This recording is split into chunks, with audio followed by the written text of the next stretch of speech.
que somos feitos nós e tudo que nos rodeia?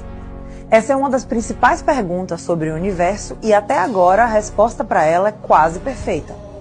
Tudo que nos rodeia, desde as coisas mais pequenas até as enormes, é composto por 17 peças.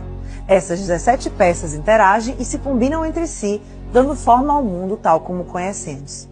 Os cientistas chamam esse conjunto de partículas e interações de modelo padrão. Mas até 10 anos atrás, uma peça-chave desse modelo só existia em teoria. O famoso bóson de Higgs, que alguns chamam de partícula de Deus. Essa partícula teórica foi uma verdadeira revolução na física moderna, porque quando foi comprovada sua existência no mundo real, confirmou-se a melhor explicação que temos até agora sobre o funcionamento do universo. Para compreender o bóson de Higgs, temos que viajar até o mundo quântico, ou seja, de partículas menores que o átomo. Há cerca de um século, pensávamos que tudo era formado por átomos, e que esses átomos eram compostos de um núcleo de prótons e nêutrons, ao redor do qual orbitavam elétrons, e que não havia nada menor do que isso. Mas isso mudou com a chegada do modelo padrão, uma teoria que diz que existem partículas ainda menores e indivisíveis. Elas se agrupam em duas grandes famílias, os férmions e os bósons. Os férmions são partículas de matéria que, por sua vez, se dividem em dois grupos, os quarks, que se unem para formar os prótons e nêutrons que compõem o núcleo de um átomo, e os leptons. A este grupo pertencem os elétrons, que orbitam ao redor do núcleo do átomo. A outra grande família de partículas é a dos bósons. Eles transportam as forças que fazem os férmions interagirem. Imagine que os férmions são peças de Lego espalhadas pelo chão.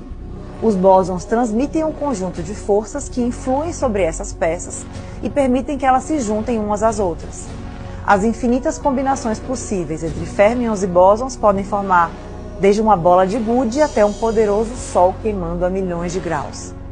Assim ficamos sabendo do que é composta a matéria e o que permite que ela tome diversas formas. Mas havia ainda uma pergunta importante que perturbava os cientistas. Se todos os objetos têm massa, de onde vem a massa que forma a matéria? É aqui que aparece o grande protagonista dessa história. A resposta é que o nosso universo está permeado por um campo invisível.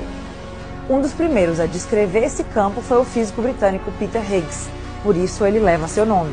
O campo de Higgs é formado, é claro, pelos bósons de Higgs, que são apenas perturbações nesse campo. Quando uma partícula viaja pelo campo de Higgs, os bósons vão impregnando-a de massa. Imagine uma cereja que cai dentro de um milkshake cremoso. Ao cair, a cereja vai sendo untada com o creme e vai ganhando massa. Nesse caso, o creme é o campo de Higgs e a cereja é a partícula que vai ganhando massa à medida em que se afunda no milkshake. Mas durante anos, esse mecanismo também era só uma teoria. Os cálculos indicavam que os bósons de Higgs eram uma peça-chave para que todo o modelo padrão funcionasse, mas ninguém tinha conseguido observá-los. Isso mudou no dia 4 de julho de 2012, graças à maior e mais poderosa máquina já construída, o Grande Colisor de Hadrons. Nesse dia, os pesquisadores que trabalhavam no colisor confirmaram que durante um de seus experimentos com choques de partículas, eles conseguiram observar a presença fugaz de algo que só poderia ser o bóson de Higgs. Encontrar a chamada partícula de Deus permitiu resolver na prática a pergunta sobre a origem da massa das partículas e fez com que o modelo padrão fosse comprovado e ficasse completo. Mas isso não significa que essa viagem quântica terminou aí. Os cientistas continuam buscando outras possíveis partículas de matéria e forças que ainda não conhecemos. E como tudo na ciência, novos descobrimentos nos obrigariam a repensar o que sabemos. Mesmo assim, o modelo padrão é, até hoje, a melhor explicação que temos para responder de que é feito o universo.